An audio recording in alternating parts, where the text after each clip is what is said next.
नमस्कार, स्वागत है आप सभी का हमारे इस चैनल पर।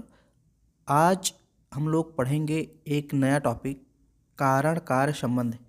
इतिहास लेखन में एक बहुत ही महत्वपूर्ण टॉपिक होता है ये।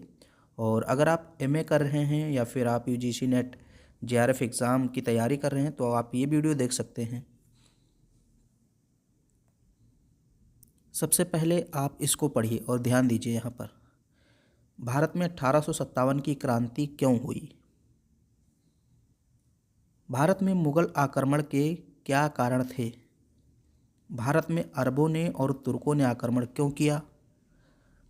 यूरोप में पुनर्जागरण के क्या कारण थे? तो इन सब से आपको क्या लगता है कि इसमें क्या पूछा जा रहा है? इसमें एक ही चीज़ पूछा जा रहा है, कारण। यहाँ भी क्यों लगा हुआ, यानी कि कारण पूछा जा रहा है। यहाँ तो डायरेक्ट लिख दिया कारण, यहाँ भी क्यों और यहाँ भी कारण।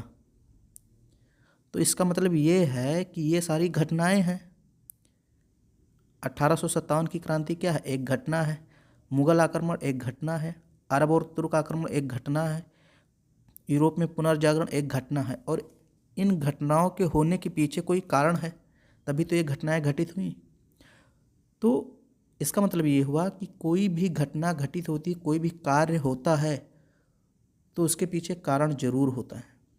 तो आज के इस टॉपिक में, इस वीडियो में हम लोग यही पढ़ेंगे कि कार्य और कारण क्या होता है, इनमें क्या संबंध होता है, इनके कौन कौन से सिद्धांत हैं।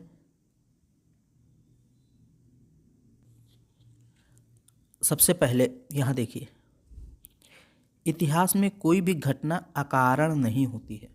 इतिहास में कोई भी घटना बिना कारण के नहीं होती। अकारण का मतलब क्या होता है? बिना कारण।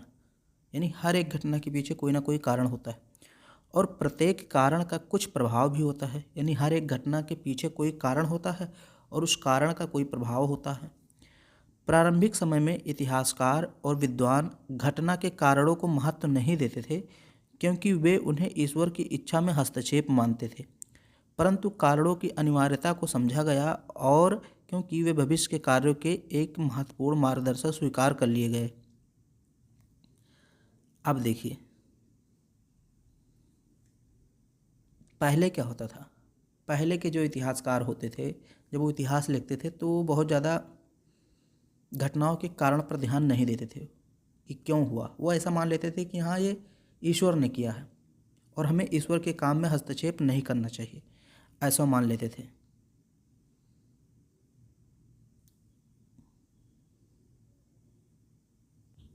अब यहाँ पे देखिए, थोड़ी सी लाइन कटी हुई है, इसको मैं बोल देता हूँ, आप लिखते समय जोड़ लीजिएगा। देखिए, प्रारंभिक समय में यहाँ देखिए केंद्रित रखते थे, तो इसके आगे की लाइन कुछ कटी हुई, तो मैं इसको बोल देता हूँ। प्रारंभिक समय में इतिहासकार केवल घटनाक्रम पर केंद्रित रहते थे। ये केंद्रित रहते थे होगा। प्रारंभिक समय में इतिहासकार घटनाक्रम में केंद्रित रहते थे, यानी सिर्फ घटनाओं पर ध्यान देते थे, घटनाक्रम पर ध्यान देते थे, कारण पर नहीं। जैसे युद्ध कब हुआ, कहाँ हुआ और उसमें कितने लोग मारे गए और सेनाओं की योजना किस प्रकार थी, इन्हीं सारी चीज़ों पर पहले ध्यान दिया जाता था पहले के इतिहासकार।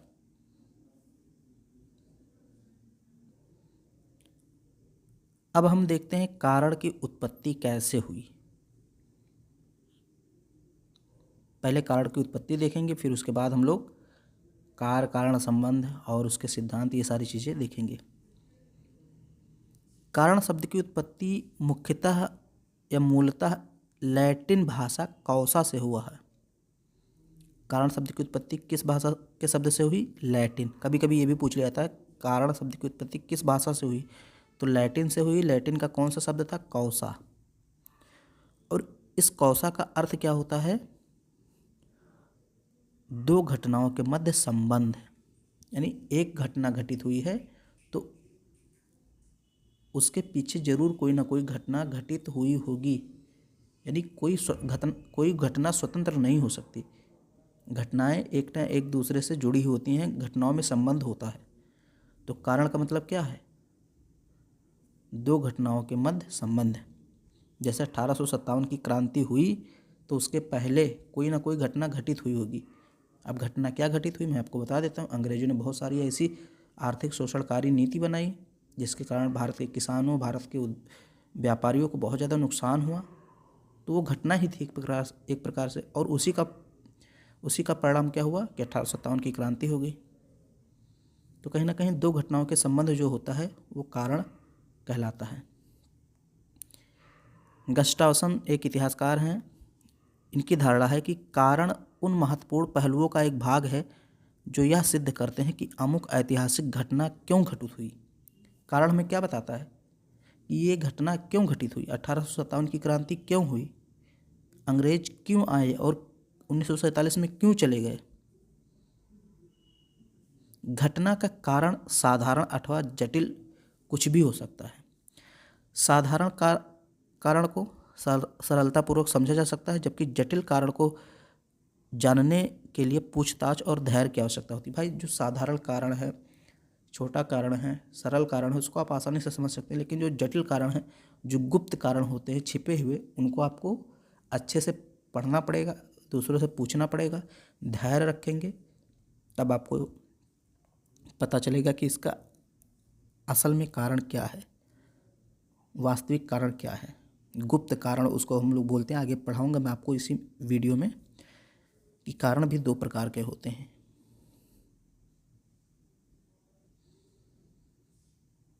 दोनों ही कारण घटना के घटित होने में अपने दायित्व का निर्वाह करते हैं और एक दूसरे से संलग्न रहते हैं या होते हैं।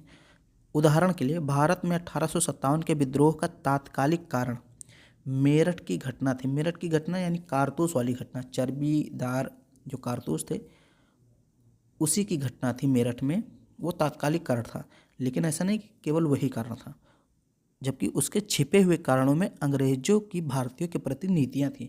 मैंने आपको बताया जो अंग्रेज आर्थिक नीतियाँ बनाते थे, सामाजिक नीतियाँ बनाते थे, उससे भारतीय लोग नाराज़ थे, आप कह सकते हैं एक लाइन में। भारतीय मानते थे कि हमारे सामाजिक कार्यों में, हमारी परंपराओं में, हमारी आर्थिक गतिविधियों में हस्तक्षेप करते हैं। तो वो वास्तविक कारण था, छिपा हुआ कारण था। लेकिन तात्कालिक कारण क्या था? मेरठ की घटना जिसने चिंगारी का काम किया। वही चीज़ आगे बताया गया है यहाँ पे।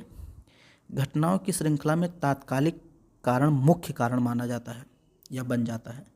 जो तात्कालिक कारण होता है वो वास्तव में मुख्य कारण बन जाता है, लेकिन वास्तव में होता नहीं है।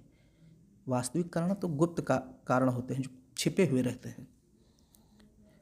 लेकिन घटनाओं की श्रृंखला में तात्कालिक कारण मुख्य कारण बन जाता है और उन्हें चरमोत्कर्ष के लिए प्रेरित करता है। अब देखिए, ये एक इतिहासकार हैं और इनकी ये लाइन लिखी हुई है, तो इसको आप याद रखिएगा। गॉस चॉक ने उचित ही लिखा है कि इसकी तुलना माचिस की उस तीली से की जा सकती है जिसे ज्वलनशील पदार्थ के ढेर पर डाला गया हो, अथवा उस हथौड़े के प्रहार से जिसे विस्फोटक पर मारा गया हो। ये किसकी बात कर रहे हैं? ये तात्कालिक कारण की बात कर रहे हैं कि तात्कालिक कारण की तुलना हम माचिस की उस तीली से कर सकते हैं जिसे ज्वलनशील पदार्थ के ढेर पर डाला गया हो, अथवा उस हथौड़े के प्रहार से जिसे विस्फोटक पर मारा गया हो। आप इसको समझ सकते हैं कि तात्कालिक कारण क्या होता है। तात्कालिक कारण एक ऐसा कारण होता है कि जिसके घटित होने से तुरंत घटना घटित हो जाती है। यानी अगर तात्कालिक कारण हुआ तो तुरंत घटना घटित हो जाएगी। जैसे हम लोग माचिस की तीली से जब माचिस से रगड़ते हैं तो तुरंत आग लग जाती है, ठीक वैसे ही तात्कालिक कारण जो होता है वो तुरंत घटना को अंजाम दे देता है।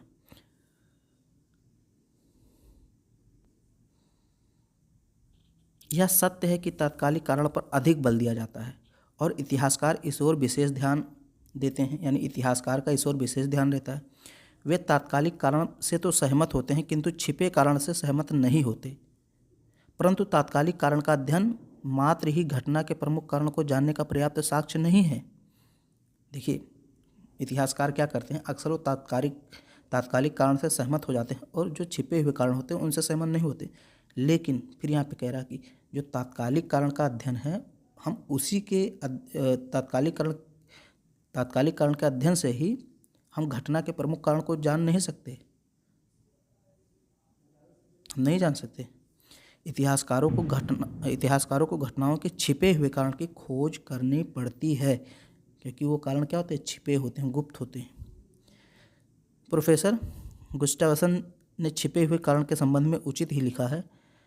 अत्यंत दूर के कारण इतिहास में किसी विशेष स्थिति को स्थापित करते हैं और संपूर्ण ऐतिहासिक स्थिति इतिहास में कार्य कारण संबंध व नियतिवाद के संभव बनाते हैं।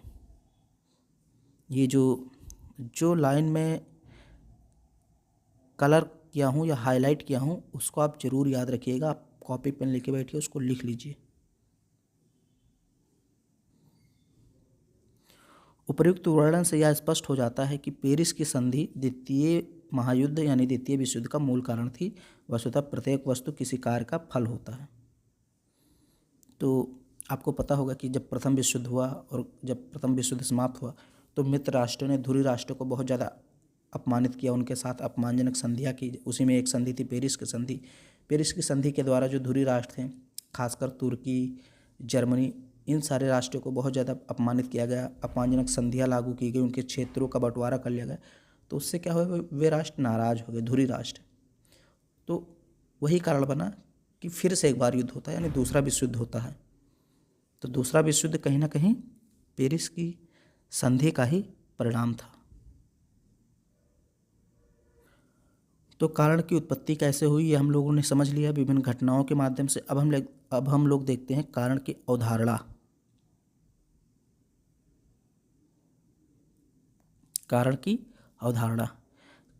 कारण के अवधारणा के संबंध में भी इतिहासकारों में परस्पर मतांतर है, क्योंकि उसके महत्व को स्वीकार करते हुए उन्होंने अलग अलग विचार व्यक्त किए हैं। अब ये देखिए, ये लाइन याद रखिएगा। अरस्तु ने लिखा है, कारणों के अभाव में किसी घटना अथवा कार्य का होना संभव नहीं है। मतलब अगर कारण नहीं है तो घटना नहीं है, कारण है तो घटना है, कारण है तो कार्य है, अगर कारण ही नहीं तो कार्य भी नहीं। साफ साफ अरस्तु ने लिखा है। तो ये लाइन आप याद रखिए, एग्जाम में पूछा जा सकता है कि किस इतिहासकार ने या किस विद्वान ने कहा है कि कारणों के अभाव में किसी घटना अथवा कार्य का होना संभव नहीं है। तो अरस्तु ने कहा था। इसी प्रकार रेनियर का मत है कि किसी भी घटना के एक नहीं अपितु अनेक कारण होते हैं। ये रेनियर इतिहासकार हैं, इनका कहना है कि कोई भी घटना होती है, कोई भी कार्य होता है तो उसके एक नहीं अनेक कारण होते हैं। इसी प्रकार ईएचकार का कहना है कि अतीत की घटनाओं को क्रमबद्धता प्रदान करना और कारण व परिणाम के परस्पर को क्रमानुसार वर्णित करना ही इतिहास है। यद्यपि कालिंगुड का यह मानना है कि इतिहास अतीत के मानवीय कार्यों का अध्ययन है। ये लाइन कई बार पूछा जा चुका है इतिहास यूजीसी नेट जीआरएफ के एग्ज़ाम में, तो इसको याद रखना। कालिंगुड का जो कथन है कि इतिहास अतीत के मानवीय कार्यों का अध्ययन है, यानी अतीत में मानव ने जो भी कार्य किया उसी का अध्ययन इतिहास है, ये कालिंगुड ने कहा। परंतु इससे सब विद्वान सहमत नहीं है, क्योंकि अनेक घटनाओं में मानवीय प्रक्रिया के स्थान पर प्राकृतिक कारण प्रधान होते हैं। कई घटनाएं ऐसी होती हैं जो मानवीय प्रक्रिया के स्थान पर प्राकृतिक कारणों से प्रभावित होते हैं। अभी मैं यहाँ पर उदाहरण आपको दे रहा हूँ। जैसे यहाँ मोहम्मद बिन तुगलक की कर वृद्धि की योजना की असफलता में अकाल की मुख्य भूमिका रही। आपको पता होगा, आपने पढ़ा होगा मोहम्मद बिन तुगलक के बारे में। तो जब मोहम्मद बिन तुगलक दोआब के क्षेत्र में कर वृद्धि कर देता है, क्योंकि उसे ऐसा पता था कि दोआब में चूँकि खेती अच्छी होती है तो वहाँ के किसानों से अगर हम थोड़ा बहुत कर अधिक ले लेंगे तो उससे कोई फ़र्क नहीं पड़ेगा। लेकिन दुर्भाग्य क्या था कि जिस वर्ष उसने कर में वृद्धि की उसी साल दोआब के क्षेत्र में अकाल पड़ गया, सूखा पड़ गया, एक प्रकार से आप कह सकते हैं। फसल हुई नहीं और उसकी योजना असफल हो गई। तो सूखा पड़ना क्या है, प्राकृतिक कारण, ये तो मानव निर्मित कारक है नहीं। वही चीज़ मैंने आपको समझा दिया। अब ठीक ये देखिए दूसरा, शेर शाह द्वारा हुमायूं को पराजित किए जाने में बाढ़ का योगदान रहा और रूस में नेपोलियन की पराजय का प्रमुख कारण भी अत्यधिक सर्दी ही था। जैसे शेर शाह और हुमायूं के मध्य दो युद्ध होते हैं, एक चौसा का युद्ध 1539 में और एक होता है कन्नौज का युद्ध 1540 में। तो क्या हुआ कि जो 1539 का चौसा का युद्ध था उसमें हुमायूं की सेना निचले स्थान पे थी। जब बाढ़ आया तो बाढ़ का पानी निचले स्थान पे गया और हुमायूं की जो सारी चीज़ें थी, गोला बारूद थे या खाद्यान्न जो भी उसने पूरी सामग्री रखी थी, वो सब पूरा बेकार हो गया और हुमायूं को हार का सामना करना पड़ा। अब हुमायूं ने इससे सबक नहीं लिया। जब दूसरा युद्ध हुआ शेरशाह से तो भी वही हालत हुआ। हुमायूं ने फिर अपना जो है सैनिक अड्डा कहाँ बनाया, निचले स्थान पे बनाया, और बाढ़ आया और फिर वही हुआ और दोनों युद्ध में शेरशाह विजयी हुआ, हुमायूं हार गया। तो बाढ़ का योगदान रहा हुमायूं को पराजित करने में। हुमायूं को सीखना चाहिए था लेकिन नहीं सीखा। अब वो तो प्राकृतिक कारण है बाढ़ का आना।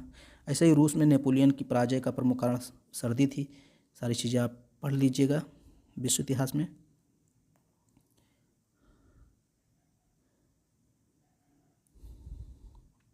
डेविड थॉमसन ने कारणों एवं उसके प्रभाव पर विशेष बल दिया है। देखिए, डेविड थॉमसन ने कारणों एवं उसके प्रभाव पर विशेष बल दिया है, परंतु बेयरक्लाफ इस तथ्य के विरोध में लिखते हैं कि प्रभावों की अपेक्षा कारणों का अधिक महत्व होता है, क्योंकि कारणों के अभाव में परिणाम की कोई संभावना नहीं है। भाई अगर कारण ही नहीं रहेंगे तो परिणाम कैसे आएगा, क्योंकि कारण से ही घटना घटित होती है, और जब घटना कोई घटित होती है तो उसी के परिणाम होते हैं। तो ये सब विभिन्न इतिहासकारों के मत हैं, आपको थोड़ा बहुत इस पे भी ध्यान देना है।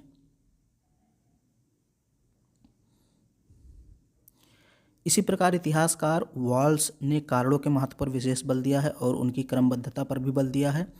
उनके मत का समर्थन करते हुए टेने, अब देखिए ये आपको याद रखना है, टेने ने भी लिखा है कि इतिहासकार एक बुनकर होता है जो बिखरे हुए सूत्रों को सूक्ष्म दृष्टि से एकत्रित करके उन्हें कपड़े के रूप में प्रस्तुत करता है। ये लाइन आपको याद रखना। ये लाइन किसने कहा है? टेने।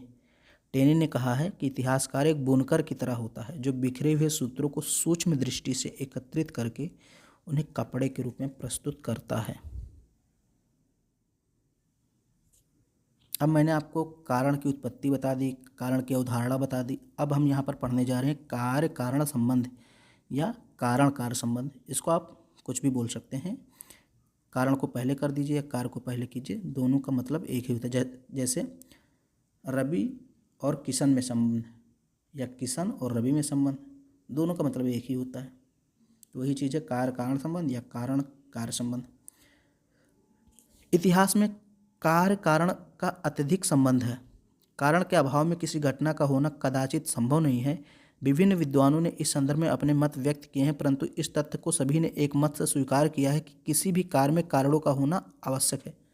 देखिए, इतिहासकारों ने इसको लेकर कई सारे मत दिए अलग अलग, लेकिन सभी इतिहासकार एक मत पर जरूर सहमत हैं। वो मत क्या है कि कोई भी कार्य होता है तो उसके पीछे कारण होता है। अतः किसी भी घटित घटना के संबंध को स्पष्ट करने के लिए कार्य कारण संबंधों की विवेचना आवश्यक है। इतिहासकार का कारण से और तथ्य से अत्यंत निकट का संबंध होता है और इतिहासकार अपनी व्याख्या के अनुसार कारणों को क्रमबद्धता प्रदान करता है। ऐतिहासिक दृष्टि से भी तथ्यों में कारणों की चयन प्रक्रिया ही इतिहास है। ऐतिहासिक दृष्टि से तथ्यों में कारणों की चयन प्रक्रिया ही इतिहास है। आधुनिक वैज्ञानिक इतिहासकारों के अनुसार कारणों की व्याख्या में कल्पना की भी महत्वपूर्ण भूमिका होनी चाहिए। क्रोचे एवं कॉलिंगवुड दोनों का मानना है कि कल्पना ऐतिहासिक ज्ञान का मूल स्रोत है। मतलब जब हम कारणों की खोज करते हैं, कारणों की व्याख्या करते हैं, तो उसमें कल्पना की भी थोड़ी बहुत भूमिका होनी चाहिए, ऐसा क्रोचे कॉलिंगवुड कहते हैं और भी इतिहासकार इसका समर्थन करते हैं जो आजकल वैज्ञानिक इतिहासकार हैं, मतलब वो भी समर्थन करते हैं। अब ये देखिए, ये कलरफुल लाइन है तो इसको आपको ध्यान में रखना है। प्रसिद्ध लेखक मैडलवॉम के अनुसार सार्वभौम नियम के अनुसार प्रत्येक घटना के कुछ कारण अवश्य होते हैं जो विशिष्ट परिस्थितियों की देन होते हैं। ये याद रखना। फिर दूसरा है, एडवर्ड मेयर ने लिखा है कि इतिहासकार को अपने लेखन में सावधानीपूर्वक घटनाओं को प्रभावित करने वाले कारणों की व्याख्या करनी चाहिए। व्याख्या का उद्देश्यपरक व मूल्यपरक भी होना आवश्यक है। तो ये सब आपको थोड़ा बहुत याद रखना पड़ेगा। कुछ लाइनें अगर एक दो बार आप पढ़ेंगे और एग्जाम में अगर ये लाइन आ गई, उससे संबंधित इतिहासकार आ गए, तो आप सही कर ले जाएंगे। तो इसको कम से कम 2 बार तो आप पढ़िए ही पढ़िए, अगर मौका मिलता तो आप 3 बार भी पढ़ लीजिए।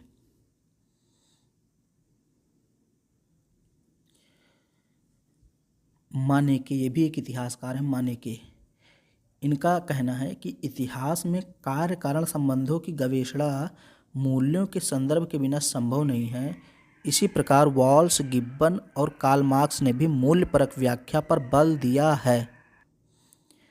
एक विद्वान का यह भी मत है, चूँकि कारणों की क्रमबद्धता में इतिहासकार विभिन्न मूल्यों को अपनी व्यक्तिगत रुचि के अनुसार प्रधानता प्रदान करता है और घटना के सभी पक्षों का सूक्ष्म अध्ययन करके निष्कर्ष निकालता है, अतः उसके निष्कर्ष में व्यक्तिगत दृष्टिकोण का प्रभाव भी होना स्वाभाविक है। और मैंने आपको बताया था, जब व्यक्तिगत दृष्टिकोण आ जाता है, व्यक्तिगत रुचि आ जाती है, तो क्या होता है कि कहीं ना कहीं वो इतिहास वस्तुनिष्ठ नहीं रह जाता है। तो वही चीज़ है, जब व्यक्तिगत रुचि के अनुसार तथ्यों को प्रधानता देगा, मूल्यों को डालेगा इतिहास में, तो वो इतिहास थोड़ा सा अपनी वस्तुनिष्ठता खो बैठता है। लेकिन हमने पहले भी बताया कि इतिहास में शुद्ध वस्तुनिष्ठता लाना बहुत ही मुश्किल है और लगभग नामुमकिन है। कई इतिहासकार मानते हैं कि ये असंभव भी है। कारण व परिस्थिति के संबंध में मैडलवॉम का मत है कि घटना उसे कहते हैं जिसके फलस्वरूप सामाजिक, राजनीतिक और आर्थिक परिवर्तन होते हैं। यानी कोई चीज़ घटना तभी कहलाएगी जब उसके कारण समाज में परिवर्तन हो, राजनीति में परिवर्तन हो और अर्थव्यवस्था में परिवर्तन हो, तभी हम उसको घटना कहेंगे। उनकी यह भी मान्यता है कि मुख्य घटना को कारण तथा अन्य को परिस्थिति की संज्ञा दी जाती है। जैसे प्रथम विश्व युद्ध में राजकुमार फर्डिनेंड की हत्या के अतिरिक्त और भी कारण का भी योगदान था। इसी प्रकार राष्ट्रसंघ की असफलता में अमेरिका का सदस्य न होने के साथ साथ उसकी विभिन्न दुर्बलताओं ने महत्वपूर्ण भूमिका अदा की। तो यहाँ पर उदाहरण दे रहे हैं, जैसे 1914 से लेकर 18 तक जो प्रथम विश्व युद्ध हुआ, उसमें फर्डिनेंड की हत्या बताई जाती है। तो वो तो तात्कालिक कारण था, उसके पहले भी कई सारे कारण थे। इसी प्रकार राष्ट्रसंघ असफल हुआ क्योंकि उसमें अमेरिका सदस्य नहीं बना था। तो ये एक कारण था, और साथ ही साथ और भी अन्य कारण थे। उसकी दुर्बलताएं थी राष्ट्रसंघ की। तो दो कारण होते हैं, एक सरल कारण यानी तात्कालिक कारण और एक गुप्त कारण या छिपे हुए कारण। इसके लिए ऑक्सफोर्ड ने लिखा है, परिस्थितियों की व्याख्या में ही कारण के स्पष्ट प्रभाव को ढूंढा जा सकता है। तो ये भी लाइन इंपॉर्टेंट है, परिस्थितियों की व्याख्या में ही कारण के स्पष्ट प्रभाव को ढूंढा जा सकता है। किसने कहा? ऑक्सफोर्ड ने। कॉलिंगवुड ने कारण और परिस्थितियों में अंतर करने पर बल दिया है। वॉल्स ने लिखा है, सभी कारणों से ऊपर कोई अंतिम कारण नहीं होता, अपितु सब कुछ परिस्थितियों पर निर्भर करता है। कारण व परिणाम एक दूसरे के पूरक हैं। कारणों में अंतर होने पर परिणाम में भी अंतर होता है, यह स्वाभाविक है।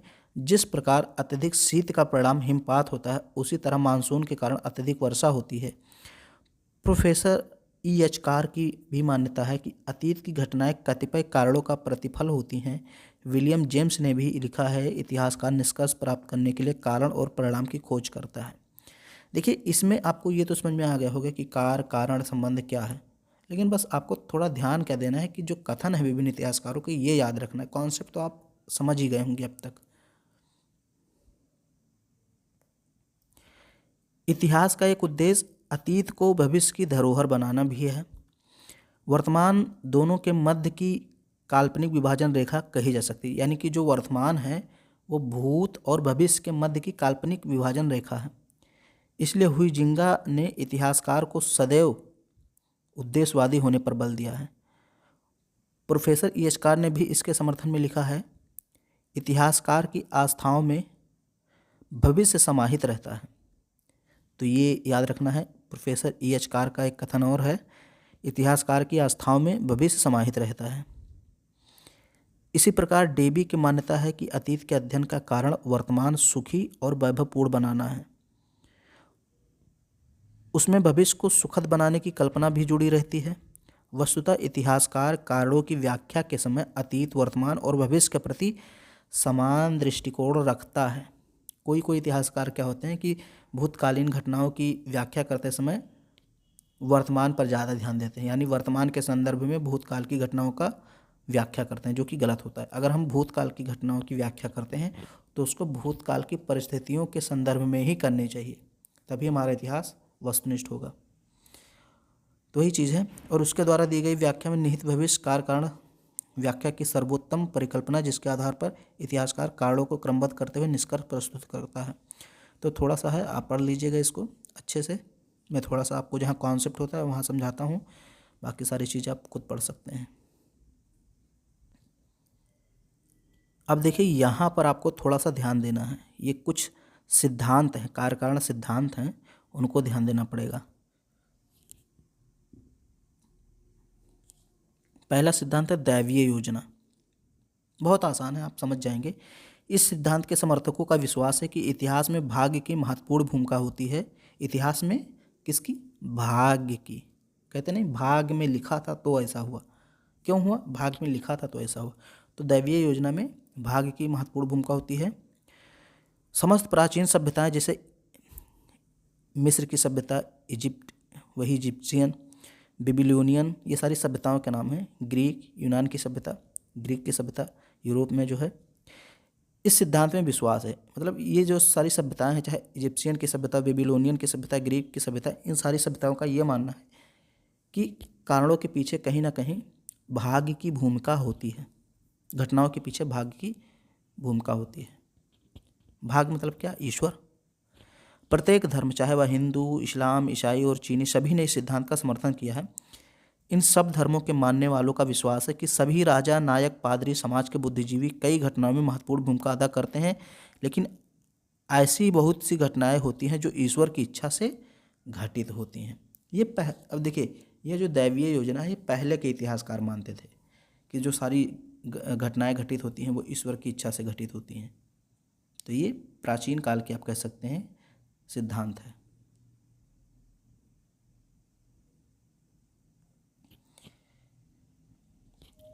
इस प्रकार वे भगवान का मानव के कार्यों में प्रत्यक्ष हस्तक्षेप स्वीकार करते हैं। ये इतिहासकार यह मानते हैं कि प्रत्येक घटना का कोई कारण होता है और वे अपने ढंग से उस कारण का वर्णन करते हैं, और जहाँ वे घटना से संबंधित कोई कारण नहीं ढूंढ पाते हैं उसे ईश्वरीय मान लेते हैं। मतलब कोई घटना घटी, इन इतिहासकारों का क्या कहना है कि कोई घटना घटी तो सबसे पहले इतिहासकार क्या करेगा कि उसका कारण ढूंढेगा कि ये घटना क्यों घटी। अब मान लीजिए उसको कारण नहीं मिल रहे हैं तो वो क्या कहेगा कि ईश्वर ने ऐसा किया इसलिए हुआ। तो दैवीय योजना के इतिहासकार हैं, वो इसी सिद्धांत में, इसी विचारधारा में विश्वास रखते हैं। प्रारंभिक समय में अधिकांश विद्वानों ने इस सिद्धांत को स्वीकार कर लिया था, चूँकि समाज पुरोहित वर्ग के द्वारा शासित होता था। पहले पूर्व और पश्चिम में यह सिद्धांत अधिक मान्य व लोकप्रिय था, जिसका प्रमुख कारण धर्म में भी विश्वास था। पहले के लोग धर्म में ज़्यादा विश्वास करते थे।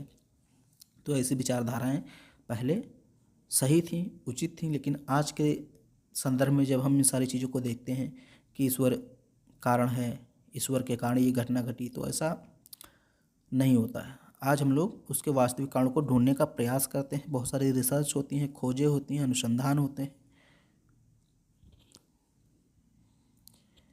विद्वान ईश्वरीय शक्ति में अंधविश्वास रखते थे पहले। वही चीज़ है ना, विद्वान पहले क्या ईश्वरीय शक्ति में अंधविश्वास रखते थे, और चर्च का उनके सामाजिक जीवन पर नियंत्रण था। साथ ही अशिक्षा और अज्ञान के कारण इस सिद्धांत को महत्व प्राप्त हुआ था। उस समय लोग उतने ज़्यादा शिक्षित नहीं थे, कुछ ही लोग होते थे जो पढ़े लिखे होते थे, और वो जैसा बताते थे अन्य लोग उसी का पालन करते थे। तो इसी कारण इस सिद्धांत को महत्व प्राप्त हुआ था। परंतु वर्तमान समय में यह विश्वास किया जाता है कि प्रत्येक घटना का कोई कारण होता है और उसके घटित होने में व्यक्ति की महत्वपूर्ण भूमिका होती है, ना कि ईश्वर की। आई होप आपको दैवीय योजना सिद्धांत समझ में आ गया होगा।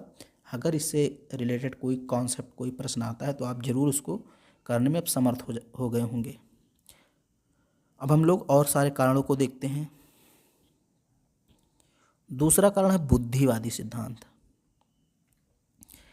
17वीं और 18वीं शताब्दी में लोगों में जागृति आने लगी। जब पुनर्जागरण हुआ यूरोप में, उसके बाद लोग जागरूक होने लगे, तार्किक होने लगे, तर्कपूर्ण बातें करने लगे, और इस काल में समाज में बुद्धिवाद का उत्थान हुआ। अनेक विद्वानों, इतिहासकारों, चिंतकों ने घटनाओं के घटित होने में दैवीय योजना का बहिष्कार किया। भाई ये ईश्वरीय घटना नहीं, ईश्वर के कारण नहीं घटित हुई है। लोगों ने बहिष्कार करना शुरू कर दिया कि आप गलत बोल रहे हैं, ईश्वर इसके पीछे नहीं है।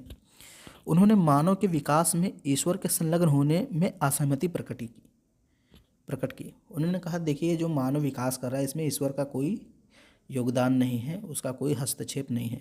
उन्होंने मानव की ओर अपना ध्यान आकर्षित किया, मानव की ओर, कि जो करता धरता है मानव करता है, और उसकी भूमिका पर विशेष बल दिया। इतिहासकारों ने घटनाओं के वर्णन में बुद्धिवादी तरीकों को अपनाना प्रारंभ किया, यानी तर्कपूर्ण विचारों को रखना प्रारंभ किया। लॉक का मत है कि व्यक्तियों में परस्पर प्रेम, राष्ट्रीय समाज की प्रभावात्मक विशेषता थी और उसकी नागरिक संस्था तर्क और उसकी स्वतंत्रता अधिकारों और विशेषाधिकारों को सुरक्षित रखने की इच्छा से प्रेरित थी। फ्रांसीसी दार्शनिकों की भी मान्यता थी कि इतिहास स्थिर ज्ञान की प्राप्ति और तर्क की विजय के माध्यम से ही मानव मात्र संपूर्णता की ओर बढ़ रहा है।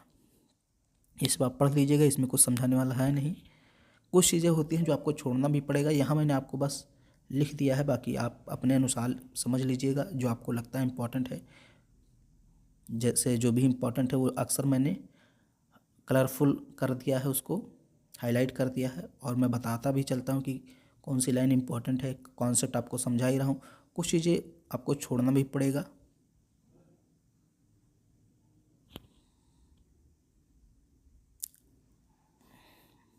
ये तीसरा होना चाहिए क्योंकि दो मैं बता चुका हूँ, तो ये तीसरा होगा। तीसरा है राष्ट्रीय सिद्धांत। पहला हो गया दैवीय योजना सिद्धांत, दूसरा हो गया बुद्धिवादी सिद्धांत, और तीसरा राष्ट्रीय सिद्धांत। 19वीं शताब्दी के प्रारंभ के साथ साथ कारण से संबंधित एक अन्य समस्या को स्वीकार किया गया, वह राष्ट्रवाद की भावना थी जिसने 19वीं शताब्दी में ठोस आधार ग्रहण कर लिया था। यहाँ ग्रहण होगा। राष्ट्रवाद की भावना के कारण अनेक लड़ाइयाँ व युद्ध हुए ताकि शक्तिशाली राष्ट्र दुर्बल राष्ट्रों पर अपना आधिपत्य स्थापित कर सकें। निसंदेह अतीत काल में भी राष्ट्रों के मध्य राष्ट्रवाद की भावना विराजमान थी, जो निरंतर अपनी सीमाओं के विस्तार हेतु संघर्ष करते रहते थे। इनके अतिरिक्त राष्ट्रीय चरित्र व संस्था ने भी ऐतिहासिक घटनाओं के घटित होने में महत्वपूर्ण भूमिका अदा की है। वस्तुतः ऐतिहासिक रूप से स्थापित सामाजिक, आर्थिक, राजनीतिक संस्थाओं के द्वारा ही राष्ट्रीय चरित्र का निर्माण एवं विनाश हुआ है। अब देखिए, ये इनका कहना ये है कि घटनाएं क्यों घटित हुई, युद्ध क्यों हुए, तो इन्होंने बताया राष्ट्रीयता की जो भावना लोगों में होती थी, जो आज है वो प्राचीन काल में भी होती थी, और राष्ट्रीयता की भावना के कारण लोग क्या करते थे, अपने देश का विस्तार करना चाहते थे। और अपने देश का विस्तार कैसे करते थे, दूसरे देश पर आक्रमण करके, यानी कि जो दुर्बल राष्ट्र होते थे उनको अपने अधीन बनाना चाहते थे, उनके संसाधनों का प्रयोग करना चाहते थे अपने देश के लोगों के लिए। तो ये जो राष्ट्रीयता की भावना थी, ये कहीं ना कहीं घटनाओं के पीछे कारण था। ये सिद्धांत यही बताता है। तो यहाँ पर मैंने आपको 3 ही सिद्धांत बताए हैं, और भी इसके कई सिद्धांत हैं जो इम्पोर्टेंट थे, मैंने आपको वो बताया है। बाकी जो मैंने हाईलाइट किया है उसको आप बहुत ज़्यादा ध्यान दीजिए, क्वेश्चन अक्सर वहीं से बनते हैं यूजीसी नेट जीआरएफ के एग्ज़ाम में खासकर। तो इसके आगे जो भी आपका टॉपिक होगा उसको मैं पढ़ाऊँगा। आज हम लोग यहीं तक रखते हैं। अगर वीडियो आपको पसंद आए तो इसको लाइक कर दीजिए, शेयर कर दीजिए। चैनल पर पहली बार आए हैं तो चैनल को सब्सक्राइब जरूर कीजिए, और कौन सा टॉपिक आपको इतिहास लेखन में पढ़ना है आप कमेंट में लिख भी दीजिए।